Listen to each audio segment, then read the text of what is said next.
If you don't like roguelikes, you probably aren't a real gamer. I'm sorry. We have to confiscate your gamer card. Clearly the best genre of game, and there's not really a debate for that. Today we're checking out a video of someone making a roguelike in 1 month. Now, I think you could probably make a roguelike that was about watching paint dry, and I would enjoy playing it. So I'm hoping that this video is going to be pretty fire because basically any roguelike is fun. So let's check it out.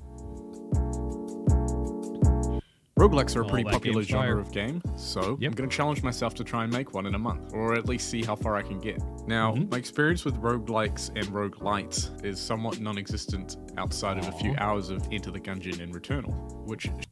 I mean, you got to get on that. Well, you're busy working. Hey, stay on the grind of making games. But if you have game time where you're trying to broaden your horizons, definitely check out some roguelikes. So I'm already developing a mobile game, which I've been doing for about 3 years now, but I'd like to take a small break and add another... I have to know that feeling. I've spent a lot of time on trying to make mobile games for money. Yeah, it's a grind. I also have to justify spending $150 a year on my Apple developer's license. Yeah, they charge you a lot of money just for the privilege of making an iPhone app. They do need to put up some kind of a paywall. Spam used to be really bad on the App Store, but dang. It is hard to justify spending the money when it takes so long to actually produce the game, you know? So I need a quick way to generate some revenue if I'm somewhat lucky. This was after I decided I would never make another mobile game, ever, after completing this one. I understand So we're that. making a mobile game. I feel that. To speed up the process and ease my workload, I'm going to try to do this using royalty-free assets, which will also be a first for me. I started this challenge by looking through Kenny's free assets, just to come up with an idea, and then I settled on this tiny dungeon pack and then started brainstorming some ideas. I mean, those look pretty nice. There's probably 100 other games on the App Store that use that, but hey, you just need none of your players to have seen them before. Plus, didn't Voodoo basically make millions of dollars by making games on the App Store that just use royalty-free assets? Procedural generation is a pretty ambitious concept for me and something I've never done before. So before I even started the challenge, I wanted to spend some time figuring it out and asked my buddy ChatGPT to help me out. After several attempts, ChatGPT never actually generated me a script that works, which I expect. Dude, I've tried using ChatGPT for Unity. I really was hopeful that it could, just take care of some basic stuff. Just take care of things that I could definitely do myself, but I can push off the brute work as if I have an intern or something. But it sucks at writing Unity code. It has never written anything that was worked for me either. So I feel your pain. However, it was in a very useful way, pointing me in the right direction. They say that life is kind of like a roguelike, and the only way to power up is to subscribe to our channel. I didn't say it. They say it, okay? I wanted to avoid rooms that, for the most part, felt generated, where they're perfect squares that slotted right next to each other, and also avoid rooms that were just kind of like a random mess. The inspiration mainly came from Enter the Gungeon. Even though the dungeons are randomly generated, each single room is handcrafted. So yeah, Enter the Gungeon does a pretty good job of this. I mean, most of the tier 1 roguelikes that you will have seen do a really good job of making this procedural generation stuff not feel like it. If you play them enough, you get a feel for what the different rooms in a biome look like. Like a good example would be in Risk of Rain. Risk of Rain 1 is 2D, so it's even easier to see, but even in Risk of Rain 2, there's very specific design elements in each of the biomes that stay the same, but then they can mix and match the tiles. So yeah, they did a lot of work here, and it's good that you're spending a lot of work here to make this generation part work right, because that's a good way to make each run feel unique, but also not have it be just a bunch of random stuff on the map. Then I set a start date in about a month's time to basically do this over all of July. Nice. So I somehow missed the 1st of July and started on Sunday, the 2nd of July. The first week mainly consisted of setting up the basics. I was finally able to use the sprite sheet and get the tile map set up, which was pretty exciting, getting a visual of everything instead of using these white blocks. Right. I then quickly set up the player to do the squash and stretch animation using Unity's built-in animator with a very South Park-inspired hop for the walks, as the sprites in the asset pack only have 1 frame of animation, or basically no animation in other words. Movement was mainly set up using Unity's new input system, allowing for me to configure these on-screen buttons, which also corresponded to the controller input if the player connects the controller to their phone. Continued expanding on the player's movement and animations by creating these 4 attack directions for melee and having the object rotate to point when the player is using a staff to shoot spells using the right stick. When the player isn't shooting magic spells and is using the melee mode, the right stick will be used to do the slide attack and lunge at enemies instead. Enemies are created using the A-star nav mesh system to track and follow the player. As you Yep, can see, the used blue that area before. will be the navigation area for the enemies to move around, while this part will be registered as an obstacle, which Yep. also like these barrels, which the enemies will avoid and move around and then follow straight to the player, inevitably to their own death.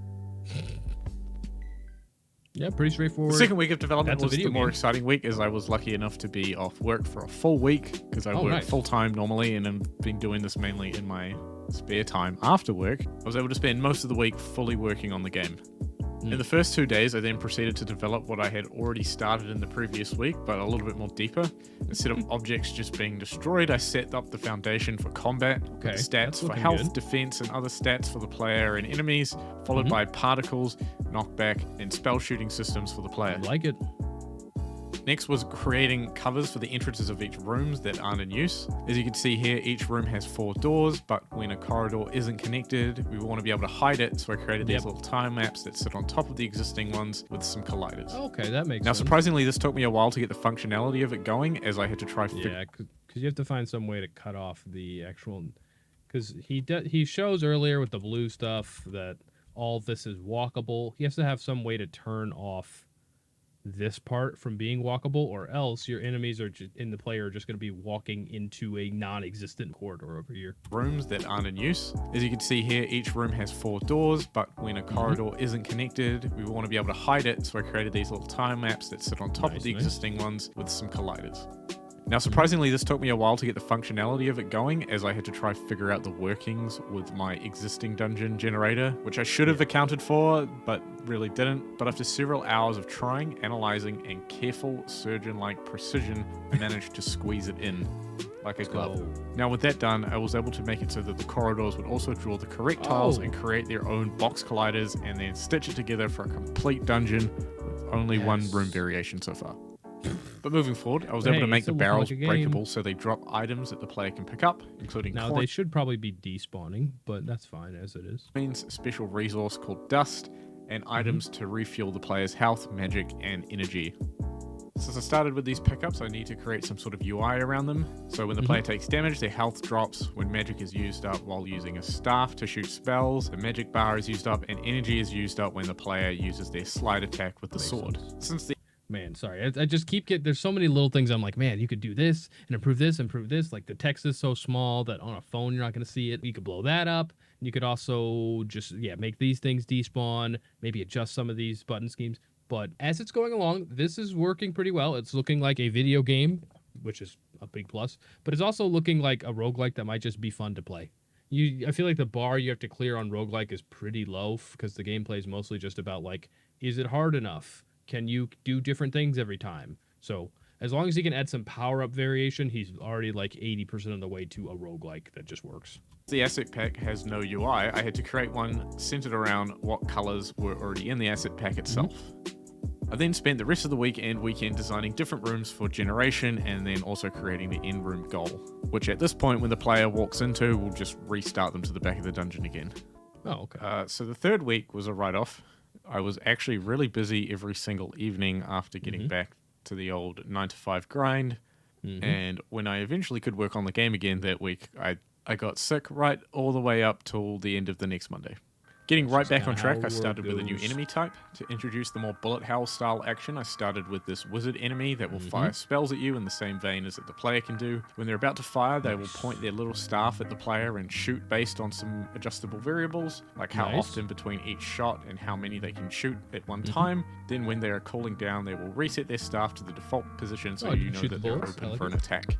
Ideally, I'll be able to modify this character more in the future, so there will be different and more complicated shooting patterns, which is why I also made it so that the player can dodge through these attacks. I then also made it so everyone has a detection range for the player to stop them from just gang rushing the player upon the entrance, which then led me to handling what happens when the player enters the room. I wanted to make a system that locks them inside, but I didn't have any kind of door sprites that would do so I worked up my own one with a couple of animations.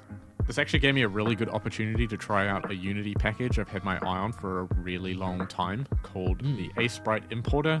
Since I work solely with A-Sprite for all my sprites, in the past with my previous project Footjoust, I used to just create all the animations, then export each one as a sheet, then cut them all out, then drag the frames together to create a new animation, and then eventually add it to the animation controller. With this, it just picks up the A-Sprite file and has the animation controller and animations all ready to go based off the tags I've created. This will literally save me hours of busy work in the future. If you're using A-Sprite and haven't tried this, you are absolutely crazy. I then added... No, that's sweet. Speed up your workflow a little bit.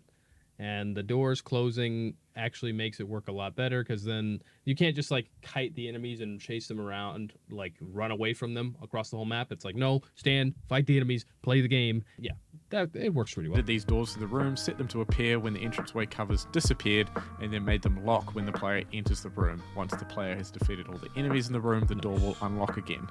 But what I made sure to do was that any doors that were already opened or traveled through by the player will stay open like this after being locked up.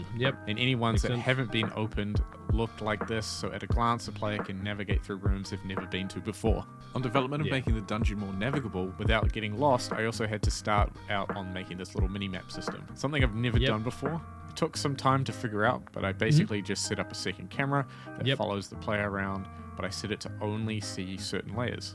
Exactly. Which means I had to draw... Yeah, mini-maps are shockingly easy. That's basically the gist of how you would make any another tile map underneath each room that only the camera could see.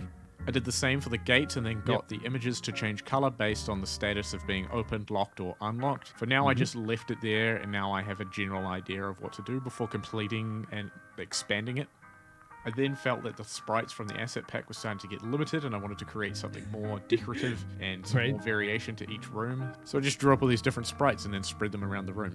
With the end of the deadline coming up, I decided on my last task, which was creating another enemy type. One that can do melee attacks like the player, as opposed to the bat that just crashes into the player. Ideally, this enemy will spawn at a random set of weapons and armor, but for now, it will be just a regular sword and this sprite. When it gets closer to the player, it will then play an attack animation and deal damage to the player, then cool down for a few seconds. So, with no surprise to anyone, even myself, I didn't get anywhere near finished. I did create a complete dungeon that you could crawl through, but with a lot of missing features. At the moment, the player can run and fight through the dungeon and then get to the end, and once they get to the end, it'll restart back to the start again. In the complete version of the game, this would give the player some sort of skill point that they can add to any of their stats, and then it would increase how many rooms spawn in a dungeon, and they would just keep doing that until they keep leveling up. With that, because right now it's kind of missing one of the core parts of the roguelike, which is getting stronger. Like, it's like, cool, I have a sword, I have a staff, but where's like a cool power up? Where's a way that my number go up and I do more damage or whatever? Right now it's just, you play through a dungeon, kind of like how you played through it initially. But it's not like you can skip to that stuff before you get this core part of the game working. So, and a month is not a long time, especially when you're just working part-time. That being said, I got reasonably far for about 3 weeks of actual work, and also managing to get a build running smoothly on an iPhone 6s. It's hard to gauge how long it'll take. On a 6S, that is the impressive part. Those things do not hold up very well for using Unity. So if you have it running well on a 6S, nice work. To complete the rest of the game, maybe another month or two, who knows? The good news is that a lot of the groundwork was done, and I still think that it can be done within a reasonable time frame. So with that challenge failed for the most part, you'll never guess what I'm doing next. There we go. I mean, if you can't make a game in a month, why not try to make one in a week? The added pressure will only make you stronger. It's like a diamond. It'll compress. Forget the metaphor. Either way, cool video. It's very cool to see how far he was able to come. I don't think I would get that much further in 3 weeks worth of actual work part-time. I'm going to link his video. You can check it out here. I might check to see if he ends up finishing this game at any point. We make game development videos. Check out our channel. We got something in the works right now that should be out in like a week or two. I'm excited. Anyway, thank you guys for watching. We appreciate you. We'll see you later.